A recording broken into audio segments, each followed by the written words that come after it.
Hey everyone, welcome back. In this video, we're going to be unwrapping our trunk and bringing the poly count down a little bit. So let's get started. So obviously we're back in 3ds Max, and I'm just going to focus on just our trunk here. And I've been saying for the last couple of videos that we can definitely bring this poly count down on these three trunks that come up, and probably just leave a lot of the resolution as it is on the base, and I think that'll be just fine. Um, we might want to clean up some areas like this as well, but let's just see where we're at when we get to that. So really simple. All I'm going to do is just kind of go in here edge loop by edge loop and just start deleting every other one. So I'm holding control, double clicking. My daughter doesn't like it, obviously. And we're double clicking, and we're double clicking.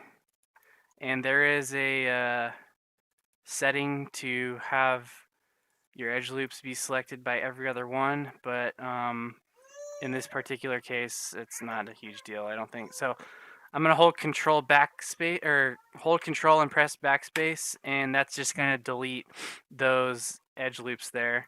And before I do that, actually, I'm gonna Control Z really quick. I'm going to go to my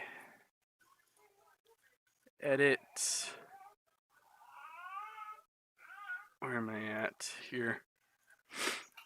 Views. I'm looking for my. I think it's this one actually. Yeah, configure viewports. Let's go to statistics, and then let's say polygon count, and let's just do the selection and apply that, and then press OK. And if I hit 7, that'll bring up our hotkey to display our statistics. So we're starting out with 2,670 polygons. So I just wanted to keep that in mind as I'm reducing this count. So okay, back to our selection here. Control backspace. Let's do the same thing for this guy. And again, the reason why we remesh this in the first place was to keep relatively clean topology, so that we can easily select these edge loops and go in and delete them. And so because of that, okay, I'm gonna hit Control backspace. And because of that, that's why I do it this way instead of decimating, because I like to keep our topology as clean and neat as possible. When you decimate, everything gets triangulated and kind of messy. And you know, if you really need to crunch down those numbers for your poly count, then that is definitely one way to go about it. But I think for this, it's a pretty simple asset, and so I think that this will work just fine. So let's go back to our count. So we're at 1882. What were we at before? 2070 something. Okay, not bad. I would say on this one, since it is relatively a straight line, we could probably even just do another pass and delete. So again, I'm just going in here, double clicking, and getting rid of these edge loops. And we are nearly ready for our unwrapping. I might just want to, I want to try this one as well, just to see how it looks. The second I start to see like really noticeable straight edges on these curved trunks, that's probably the key to stop reducing. So that's probably fine. I think, yeah, that's not too bad. Let's try it on this one as well.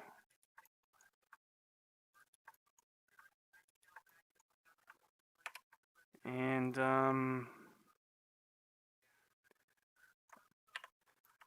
that's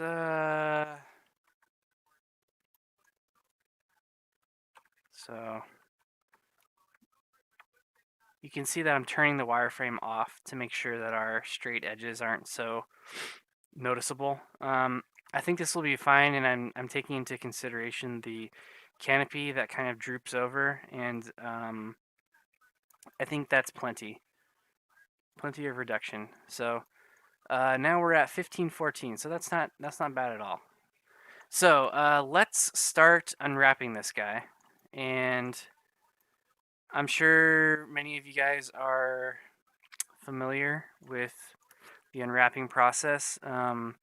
It's not one of my favorite processes, but it is a necessary evil because we need to give our mesh UVs so that we can texture it properly. So let's go ahead and come over here to our stacks and then add in unwrap UVW. And I'm going to open this one up in the UV editor. So the way I like to approach this is I like to select my shells and then just go into this UV editor and break them off. So for example, let's say picking a seam here, let's say we want our seam to be right down the middle of this guy because I think that's going to be the least noticeable spot. And then we'll do a nice slice up this inside of this particular trunk. So let me just show you. Let's go into top view here. Actually, no, I changed my mind. Let's just start selecting our polys. And let's say that we want our seam to be this edge right here. Actually, no, this is fine. So let's say that it's this edge right here, right? As long as it kind of goes right down that middle, because it's that natural depression in our model. So that's going to be the most important, the least noticeable spot to place a seam, if that makes sense. So I'm just going to follow this edge all the way around, and then we're just going to say that this is our shell here. So we have all this selected, and I'm kind of just going in and making sure that we got everything. And I think we're good. It looks like we forgot to select this row, so let's just do that. And alternatively, we can actually select an edge and then just tell it to convert into a seam. But I just wanted to show you guys how I approach this, because a lot of the times, you know, these trees, there's like branches and limbs going off all over the place. So this is like the easiest way I've found to control how many shells we're working with. Anyway, so now that we've selected a shell that we want to break off and unwrap, let's go over here into our UV editor and then right click and break it.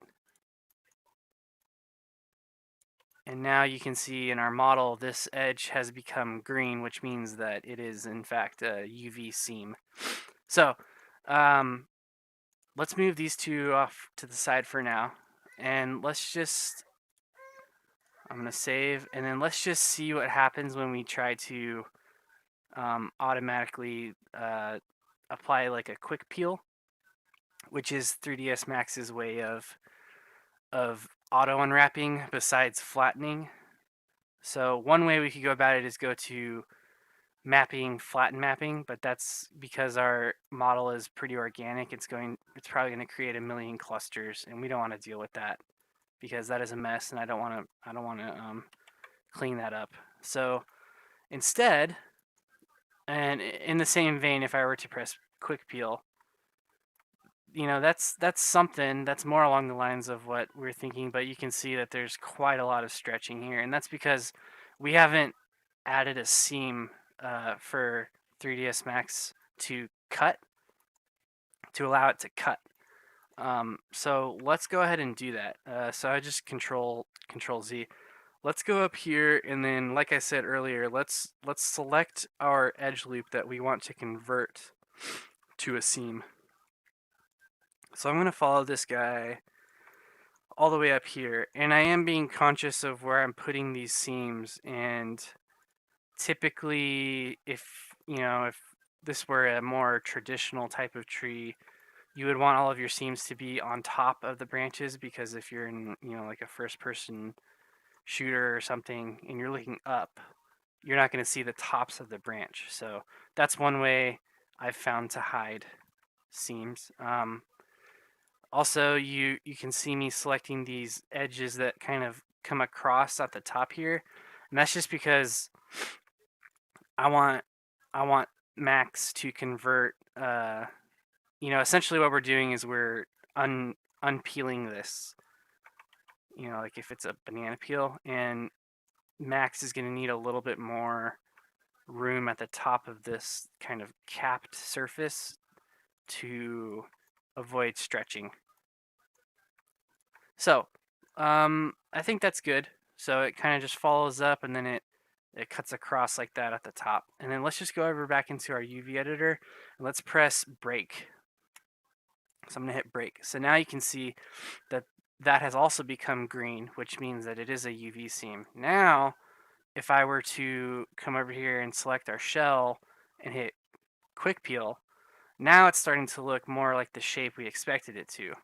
And we can see that the checker pattern that we've applied in 3ds Max's UV editor, it's looking a little bit more like a less stretched. These squares are less stretched, but you can see though that at the bottom here, these checkers are in fact larger than they are at the top here. So one way we can try to relieve that is to do a relax. So if I go back in our UV editor, and then I press, I select our shell, and we go up here to relax custom, and we hold down on this button and go to this little cube with the gear on it, we can bring up the relax tool, and usually the default settings will work fine for this. So let's just try that. So let's hit start relax, and you'll see that Max is kind of now giving an average amount of density to the rest of the tree. And I can also notice here that we get kind of like a kink in some of these squares, and I don't really like that. So let's just do a control Z, and let's kind of let's set the stretch amount to like 0.1, and basically we're telling Max we're giving this factor, this stretch factor, a cap. So like we can say, hey 3ds Max, unwrap this, and you can stretch it to a factor of 0.1. And let's just see what that looks like. And so you can see again, it's starting to kink again. So one way that we might be able to do it is maybe we just stop the relax before it starts to kink. So for example, if I press start relax and I just let it go, and it'll just keep going kind of forever based on the geometry. And we don't want that kink, right? So if I control Z, and let's try this again, and before it starts kinking, let's just press stop. So something like that. And that's not too bad. And you can kind of see that some of these squares are kind of off kilter, and that's because our shell is slightly rotated. So let's rotate this to where it's facing as straight up and down as possible. Something along the lines of that, like so. And there's a little bit of stretching here, and if that becomes a huge problem, then we can address it. But for now, let's work with this, because just based on experience, this is going to work just fine. But again, you do want to kind of look out for these issues, just as long as it's not insanely stretching like these two shells over here, obviously. So for these other two, I'm just gonna do the exact same thing. I'm gonna break off one shell and then add our cut seam, do a quick peel, and then do a couple of relaxes and see where we can end up. So let's do that. I'm gonna start selecting an edge here. And I'm just gonna follow this along down the center again. And later on, when we have all of these shells unwrapped, we can see if we can start combining them to avoid these larger seams that we see down the middle here. And that's, if it doesn't give us crazy, insane results, then maybe that's something we can do. But, just rule of thumb is you want to end up with as little seams as possible on your unwrap. Obviously, you're going to have seams because that's just how unwrapping and flattening 3D geometry works. So I have our shell here. Let's go ahead and go back in our UV editor and right click and hit break. And let's start unwrapping this guy. So I'm going to do the exact same thing. I'm just going to come in here, pick an edge, and then just kind of follow it up. Oops, don't want to do that. Follow it up this way. Just being conscious of where my seams are. And then we get up to the top here, and I'm just kind of guessing right now where because it's stupid. Here, let's move this shell so that it's like not exactly on. Yeah, something like that. 3ds Max will remember your edge selection as well if you go back into like polygon mode or something. Let's go this way. Actually, let's go up like this. It's really not going to matter because, again, our canopy is covering a lot of it. So, like, I can probably get away with just doing a kink like that, and it won't really matter too much. So, I'm just giving, again, we're just giving Max a little bit of wiggle room to allow it to unfold this top piece and have it be one cohesive shell. So let's go back into our editor and hit break. And then let's select our shell again and hit quick peel. And it doesn't look like we have any blaring issues right off the bat. Sometimes you do, and usually that's because it's trying to like unfold on top of itself, so you need to add some more cuts. But this is pretty good. So let's do our relax again. Let's hold down on reshape elements, this little rounded square thing, and then press start relax. And let's just see what it does. So it's starting to kink right there again.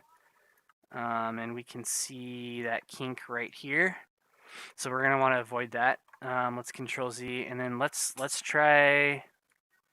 give it a stretch factor of like 0.3, and then maybe that'll be enough to avoid. Yeah, so that's too much. So you can see we've now given it too much of a stretch factor, and now it's folding in on top of itself. So we definitely don't want that. Let's try 0.1 again. And it's also starting to kink again. So I think we're just going to have to do the same thing. We're just going to have to press start relax and then just stop it once it starts to kink. So let's probably stop it right there. And that doesn't look too bad. Not too bad at all.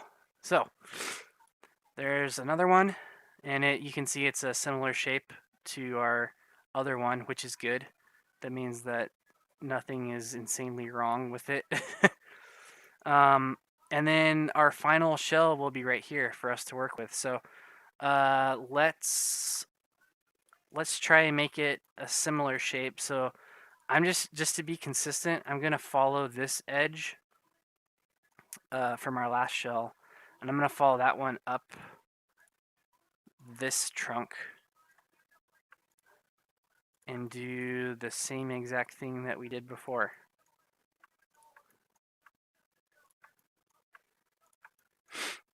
And let's get to the top, and then let's say it starts to break off this way and also this way, so that again Max has room to peel off this top and kind of like fold it over.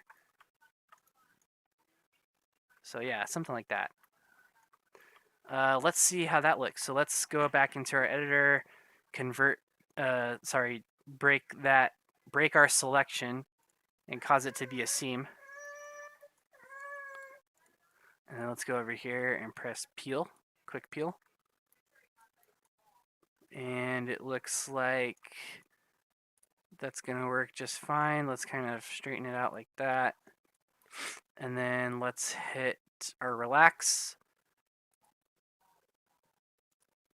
One thing we should be aware of is like when we start to fold into itself, just don't, obviously if it were to go any further, it would do something like this. Oops. It would do something like this, you know, and it folds in on itself, so we don't want that. But just looking at it in the editor, looks like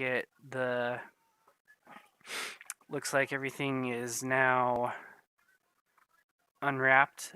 You'll notice as well that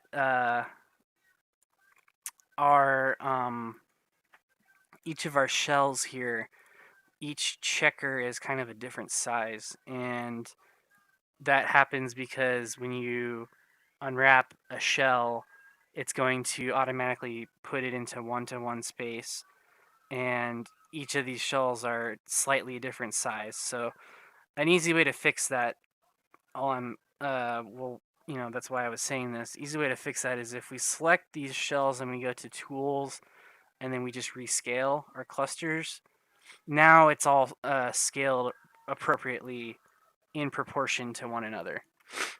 So you can see our smallest one is here, and kind of our tallest one is in the middle there, and then our medium one is right here. And now I just want to do a quick experiment just to see if this would work, and I have a feeling it's not going to, and that's totally okay. But when I was saying that we want to end up with as little shells as possible, I'm thinking if we were to be able to get rid of these two kind of really major seams down the middle of our base, that would be fantastic, because then we wouldn't notice any, you know, texture seam on our asset there. And this might not work, and that's fine too, because there's ways that we can kind of, once we bake our high poly information onto this low poly information, these seams will not be super noticeable in the first place. But again, we want to do as much as we can to get rid of that. So what I'm going to try is I'm going to select this outer edge of our middle shell here, and then you can see that 3ds Max has highlighted the corresponding edges of our other shell there. So if I go over here to stitch and I press stitch custom, you'll see that it will have stitched our other shell to this shell. Now, obviously we will not want it to overlap the other shell. So one thing we can try to do, and I don't know if it's going to work, but we can try to select this entire shell and do a relax on that. So that's not going to work. Let's see if we can do a quick peel. And same thing. So, and this is just kind of how the geometry is flowing, and it's not going to work, and I think that's okay. Again, once we bake our high poly down to our low poly, these seams will not be super noticeable. But it's always worth a try to see if that's something that would work. Alternatively, we could have had these 3 shells all as one, or sorry, as separate shells, and then our bottom base here becomes one giant map, and we end up with like a technically smaller seam, but I feel like it would be more noticeable. That's arguable. Obviously, I don't think it's a huge deal. But just just kind of think about what the best way to unwrap this is going to be, because like if we were to go this route, we the reason why I kind of avoided this route was because typically it's a little tough to unwrap this type of shape, what we're left over with, cleanly, and either way you're going to end up with a seam. So my guess would be is that you would cut a seam up this way and then have it terminate here, and as well this way. It's just a trade-off. So we end up with these 2 seams down the middle, or you can end up with these 2 seams down the side and these 3. So it's really up to the artist. I try to just visualize what's gonna look the best, and I think this is gonna look just fine. Also considering our bakes, and if it's not, then we can come back and redo it. So as you can see, that whole unwrapping process didn't take us very long.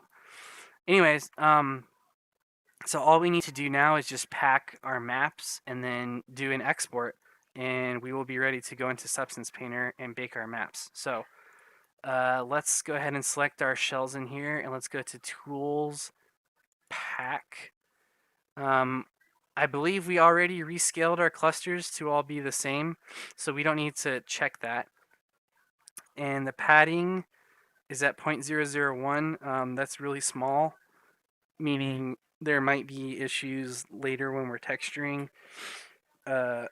If we had a million clusters, then I could see that being an issue. But we only have 3 shells here, and I don't think it's going to be an issue. So let's just hit OK. And you can see when it says 0.01, like that's your padding right there. So there's not a lot of room here to work with. So maybe what we do need to do then is bring our padding up just a little bit. So let's try 0.01 and see what that looks like. Honestly, it almost looks the same. Alternatively, what we could do is we could pack these at 0.01, and then we could see if we can rotate this middle one to be like that, and it looks like it fits a little bit better now. So something like that, maybe that's what works better. And I'm trying to think if there would be any repercussions later based on this, and the only one I can think of would be if we were to apply like a tiling bark texture onto this model. The bark, if it had a really noticeable pattern, would be inverted on this shell because we rotated it 180 degrees. I'm going to leave it like this for now. And if we need to change it, then we can change it later. I don't think it's going to be an issue, but I'm always just kind of making decisions as and thinking about the repercussions of those decisions. So I think this will be fine, and if it's not, then we will change it. Anyways, so with that, we have our unwrapped low poly trunk. Let's unhide, and let's select our trunk and our 3, oops, oh goodness. Okay, so what I'm gonna do, we need to attach our canopy together with our trunk. So let's go to Scene Explorer. I'm gonna hide my biped really quickly, and I did that really easily. If you have a group, you can just double click and it'll select everything in that group, and then you can just turn it on or off. So, little fun fact. Now let's select all of our canopy and our trunk, and then let's go to hide unselected.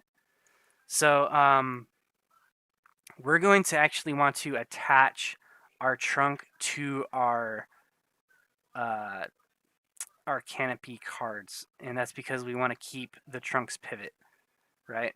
So first thing I'm going to do is I'm going to select this guy, one of these guys, doesn't really matter, and I'm going to go to attach list on the right here. I'm going to press that, and then I'm going to select everything. Oh, look, we also have this as a group. So let's ungroup this. So go to group and then ungroup that. Let's go up here again, go to attach list, and let's select everything that isn't ponytail palm underscore LP. So this is effectively, unless this one's also grouped. Yeah, that one's also grouped. So make sure you ungroup everything first. Let's try this for a third time. Attach list. Now we're going to select all of our objects, which this is all of our cards, because everything else is hidden. And we're not selecting our trunk because we're going to attach the trunk to these. But we need to do this first so that we're not selecting all of them individually, because that would be annoying and stupid. Right? So then we end up with an attached object like this, and then let's select our ponytail palm here. Let's convert that to an editable poly. Don't worry, because 3ds Max will retain our UV unwraps even if we convert this to an editable poly. So let's attach. Now all we need to do is press this attach button, and then we just click on our canopy. And you can see why I attached all the canopies together first, because we would have to, if we were doing it this way first, we would have to like select every single card, and that would just be dumb. Attach options, match material IDs to material. Yep, that's fine. Let's press OK. And now we have our asset, and we can export this. So let's go to export selected. I'm going to find our folder here. I'm actually going to export a FBX and an OBJ. So let's go to, let's say OBJ for this guy. We're essentially, we are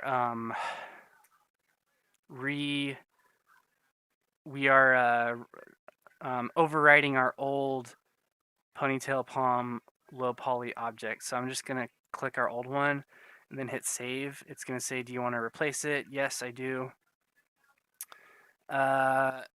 We do want to export the materials. We don't want to create a material library, however.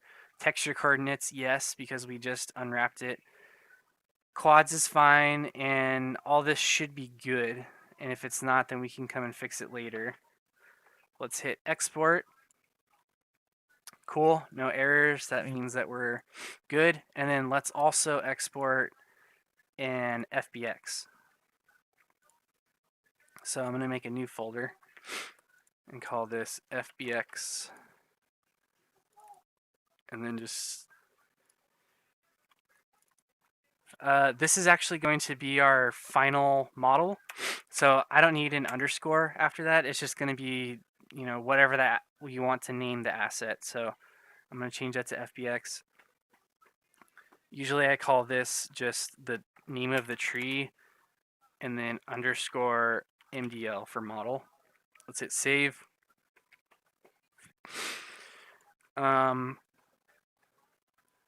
Centimeters is what is 3D, or sorry, Unreal Engine's default unit is, I believe. I know it's Unity's, and I'm pretty sure it's also Unreal's. So usually I do it for centimeters, and that's fine. And all of this looks good. Don't want to embed any media. You know, I'm just kind of, we don't need lights. Doesn't have audio. We don't need cameras. We do want to include our smoothing groups. and we do not want to triangulate this mesh because whatever engine we import it into is going to automatically triangulate it anyway. So we'll just let it do its thing, and I think that's it. I want to say we should do tangents and binormals as well. Yeah, split per vertex normal. Okay, yeah, I'm just looking over this stuff. So, yeah, I think that's all we need, and let's hit OK, and should be good. So, in the next video, we're going to bring our model into Substance Painter. We're going to bake our mesh maps, and then we're going to kind of start to get a nice first look at how this fully textured asset is going to look, right? So we ended up with 2,000, just about 2,000 polys. So that's not too bad for something like this as well, especially considering the scale, right? So that's like a human scale right there. Cool. So with that, I will see you guys in the next one. Goodbye.